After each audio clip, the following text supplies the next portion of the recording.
Toujours dans notre section consacrée à la théorie musicale, nous allons nous intéresser aujourd'hui aux modes majeurs et mineurs. Mais pour mieux les comprendre, nous devons définir trois notions différentes. La première, c'est celle des degrés de la gamme et de leur nom. La seconde, ce sont les notions de notes tonales et modales. Et enfin, la troisième, la notion de gamme relative.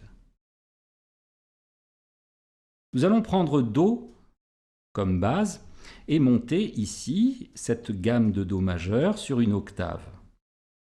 Do, Ré, Mi, Fa, Sol, La, Si et Do. Nous avons donc dans une gamme 8 degrés. Chacun de ces degrés porte un nom. Ainsi, le premier degré, ici Do, c'est la tonique. Deuxième degré, Ré, sutonique. Troisième degré, Mi, médiante. Quatrième degré, Fa, sous-dominante. Cinquième degré, Sol, dominante. Sixième degré, La, sus-dominante. Septième degré, Si, note sensible. Et enfin, huitième degré, Do, octave. Il y a dans une gamme ce qu'on appelle des notes tonales et des notes modales. Les notes tonales sont destinées à définir le ton, ici par exemple Do, et les notes modales à définir le mode, c'est-à-dire un Do majeur ou un Do mineur. Alors, quelles sont les notes tonales qui donnent le ton? Ce seront donc le premier degré, la tonique, le quatrième degré, la sous-dominante, et le cinquième degré, la dominante. Et les notes modales qui vont donner mode majeur ou mineur seront les troisième degrés médiantes et sixième degré sus-dominante.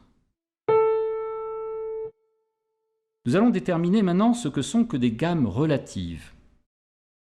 Pour chercher la gamme relative mineure d'une gamme majeure, comme Do majeur ici, nous devons descendre d'une tierce mineure. Donc Do majeur, une tierce mineure en dessous, nous aurons la gamme relative La mineure.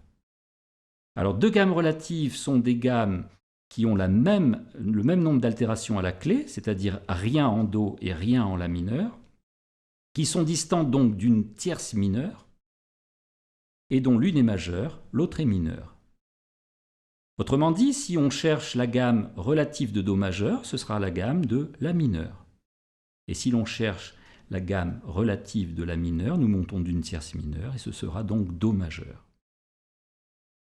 Autrement dit, si on monte la gamme chromatique par demi-tons sur Do et sur une octave, nous aurons 12 demi-tons.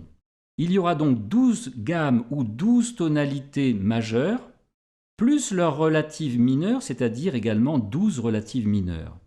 Nous aurons donc un ensemble de 24 tonalités pour écrire, composer et jouer notre musique tonale.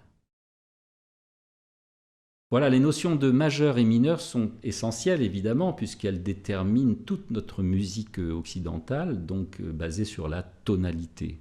Donc il est nécessaire effectivement de connaître toutes ces gammes, les altérations qu'elles comportent et de les transposer sur les 12 demi-tons de la gamme chromatique. Voilà, si vous appréciez nos tutoriels, merci de souscrire, liker, partager, commenter et de nous rejoindre sur notre académie en ligne où vous pourrez poursuivre ces cours de façon complète avec pour chaque leçon un QCM, c'est-à-dire un contrôle continu de connaissances, et souscrire pour un tout petit prix à un grand nombre de matières aussi variées que la théorie, la mélodie, le rythme, les accords, l'harmonie, la composition musicale, l'arrangement ou l'orchestration, ou bien encore le piano classique, jazz, improvisation, accompagnement, ou enfin le travail de l'oreille musicale. Notre boutique vous permettra d'acquérir et de recevoir en port gratuit l'équivalent bouquin avec CD et DVD et de télécharger donc les exercices et leurs solutions en PDF. Voilà, je vous remercie de votre écoute et à très vite.